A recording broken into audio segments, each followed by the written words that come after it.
When we returned from our most recent trip to the Mexican Riviera, we were asked, what was your favorite port stop along the route? Usually we have to stumble to come up with an answer for that on a trip, but in this case it was easy. I'm going to tell you our answer and why we chose it. I'm pretty sure once you see it, you'll want to add it to your bucket list of future ports.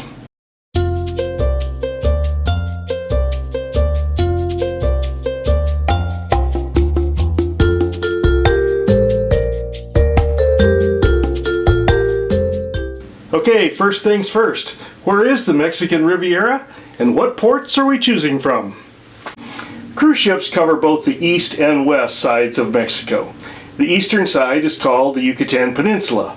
It's serviced by ships typically from Florida or Galveston and includes ports like Cancun, Playa del Carmen, and Cozumel. The western side is called the Mexican Riviera, and it's serviced by cruise ships out of Los Angeles or San Diego. A typical week-long cruise from the U.S. will stop in 3 ports on the Mexican Riviera: Cabo San Lucas, Mazatlan, and Puerto Vallarta. But occasionally you'll find a longer cruise which will visit more ports. This is what we just did, with an 11-day sailing on Holland America out of San Diego. In addition to the aforementioned Big 3, we also stopped at Manzanillo, La Paz, and Loreto. Our favorite, hands down, drum roll please, was Loreto. Let me give you 5 reasons why, and I'll illustrate each one. Number 1, beautiful setting. Several of the Mexican port stops are industrial shipping hubs. Manzanillo is Mexico's busiest shipping port, handling 40% of Mexico's commercial shipping business. Mazatlan is a sprawling city of 500,000 people. One of the first things you see when you dock in Puerto Vallarta is the Walmart superstore. By contrast, Loreto is a lovely town of 16,000 people with a picturesque mountain backdrop. Isn't this gorgeous? Historically, it's been a support town for local ranches, not a shipping port. Most of the boats that come out of here are private boats, either doing fishing or pleasure boats. As you'll see in a minute, it's as lovely inside as it is from the outside. Number 2, hearty welcome. Loreto's a tender port, which means that ships dock in the harbor and passengers ferry into town.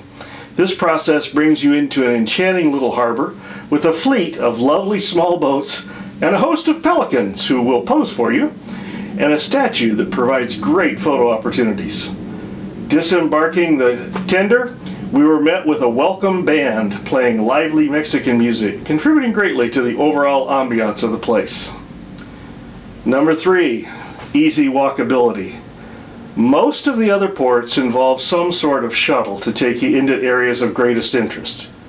There's no need for buses, taxis, or Ubers in Loreto because the places of interest are all within a few minutes walk from the dock. The directions are easy.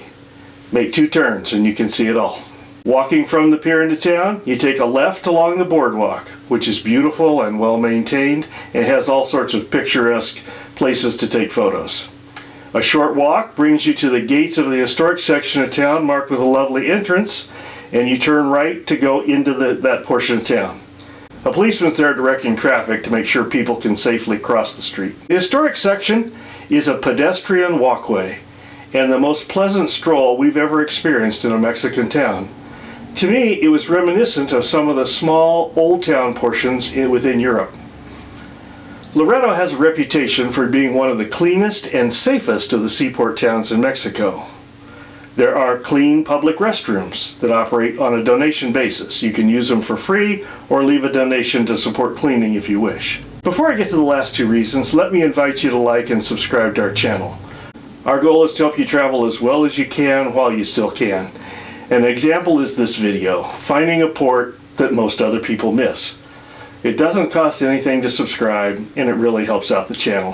Thanks in advance. Number 4, interesting culture. About halfway through our saunter into town, we passed through a delightful covered walkway area. What impressed me most as I walked was the respectfulness of the vendors. People were selling wares all along the route.